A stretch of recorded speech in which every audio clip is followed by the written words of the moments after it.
llevó adelante durante mucho tiempo desafíos bastante particulares.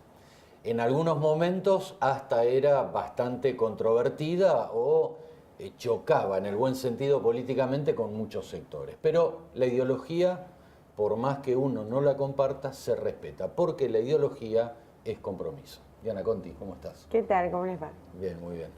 Diana, con otro desafío hoy, que es el comité. ¿Qué es el Comité Nacional de Prevención? Lo leo, para no equivocarme, de prevención de la tortura. Bueno, hace muchos años hubo una convención universal en Naciones Unidas contra la tortura. Más recientemente, pero hace ya más de una década, hubo un protocolo de prevención de la tortura y otros tratos o penas crueles o inhumanos. Y en ese protocolo se instó a los países como la Argentina, que es parte de esos convenios internacionales, a crear mecanismos locales que prevengan la tortura. Naciones Unidas tiene un subcomité de prevención de la tortura. Argentina ha creado por ley su propio Comité Nacional de Prevención de la Tortura. Somos 13 miembros, lo integramos representantes de los bloques mayoritarios del Congreso Nacional con representantes de organismos no gubernamentales y representantes de mecanismos que cada provincia debe tener en igual sentido. Hasta ahora lo tienen solo 4 o 5 provincias. Y somos el órgano rector del Sistema Nacional de Prevención de la Tortura, que tiene por desafío generar buenas prácticas en todo lugar de encierro, nacional, provincial o municipal, público o privado. Así que imagínate el contexto que debe abordarse, con lo cual hay que hacer un trabajo perseverante, mancomunado con organismos oficiales y no gubernamentales, articular todo eso y bueno, intentar que quienes están en un geriátrico, quienes están en una cárcel, quienes deban estar en un instituto de salud mental y otros lugares de encierro, institutos de menores, tengan tratos humanos en estándares de vida digna. Tratos humanos. Tratos humanos. Realmente. Vos sabés que fuiste noticia hace unos días porque, bueno, un proyecto de ley que fue tuyo, que salió aprobado de diputados y el Senado, dijo, te soy honesto, mal título para mí, ¿no? Esto de que un proyecto de ley tuyo, una ley tuya, autorizaba o habilitaba a la liberación de Astiz. Pero me parece que se manipula un poco ahí, ¿no? Sí, no sé si es manipulación o falta de saber penal. El Código Penal argentino, que es de larga data, hasta el momento de esa ley permitía el acceso a prisión domiciliaria a las personas mayores de 60 años o valetudinarios. Valetudinario quiere decir una persona que tiene una enfermedad tal que no puede ser tratada en un lugar de encierro.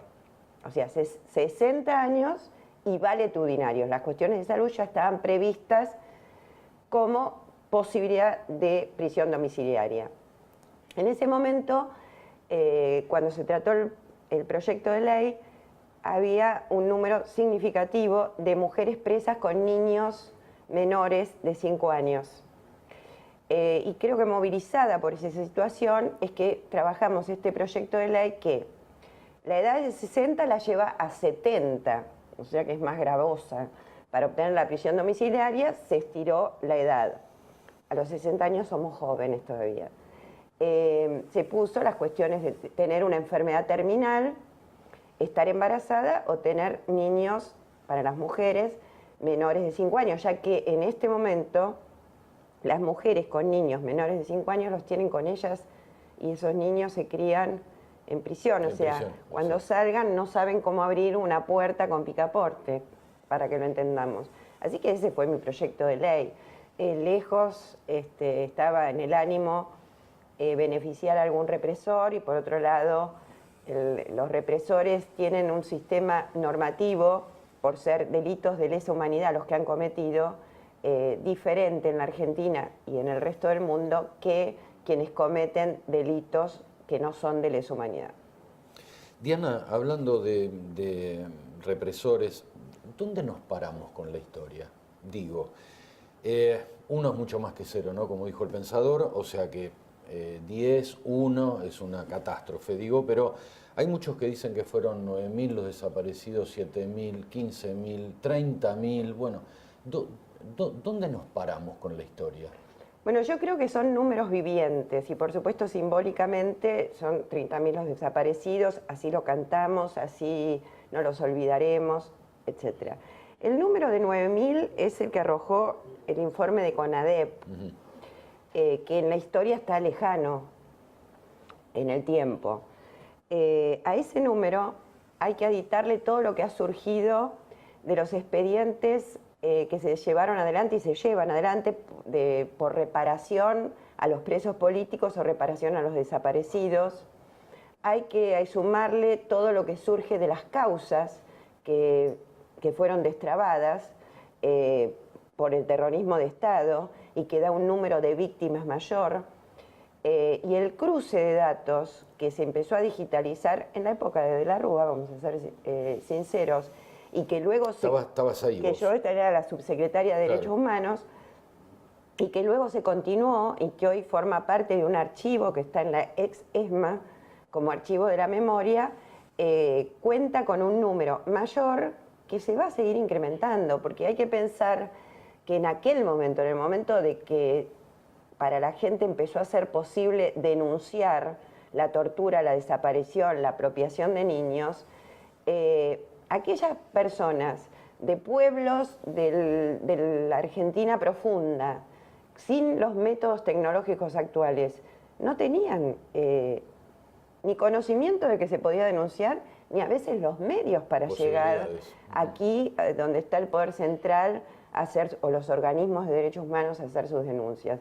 Entonces van apareciendo nuevas situaciones cada vez. Es un número viviente, pero fue un genocidio. Tal cual, no, tal cual. Pero digo, ahí además es tan dispar, ¿no? de una cantidad de seres humanos, digo, parece mentira hablar de cantidades, ¿no? Cuando hablamos de vida.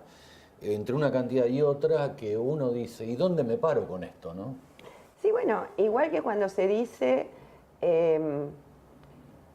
yo respeto más la memoria que el juicio-castigo. Ojo que hay posiciones así, por ejemplo, Seferino Reato, el otro día me decía, fuera del aire, pero en un programa, que al nosotros ir por juicio y castigo, no solo por la memoria o la historia, impedimos que los represores nos dieran datos.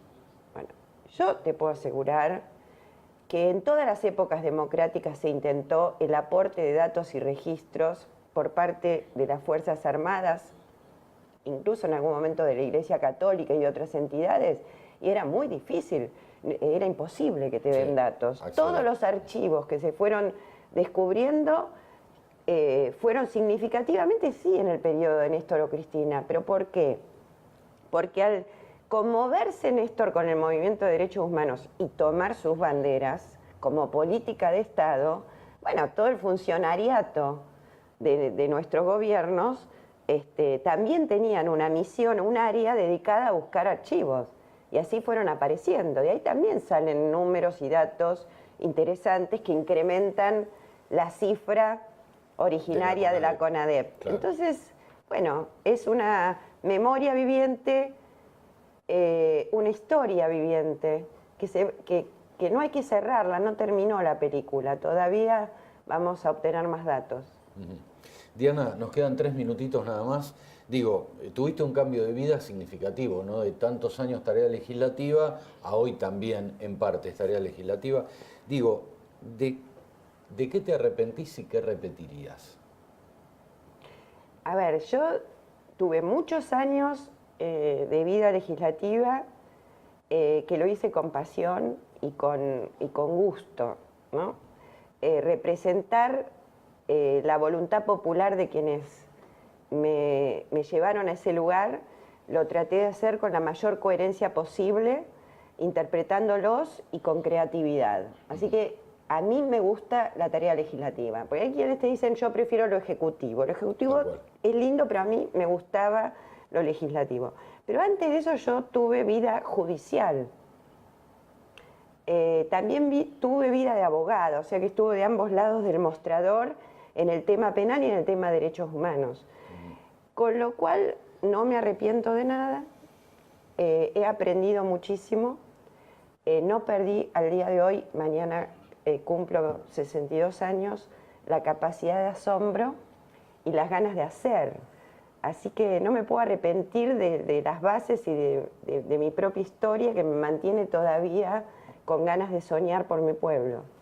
Y nos queda un minuto. ¿Un desafío que te haya quedado pendiente? No, y un desafío es hacer las cosas mejor, es sacar de la indignidad y de la pobreza a gran parte del pueblo argentino. Primero, me gustaría también que no exista esto ni en la región ni en el mundo. Hay que pensar que un tercio del mundo vive en situación inhumana. Extrema. Realmente. Colaborar con eso. Gracias, Diana Conti. Gracias a vos. Pausa.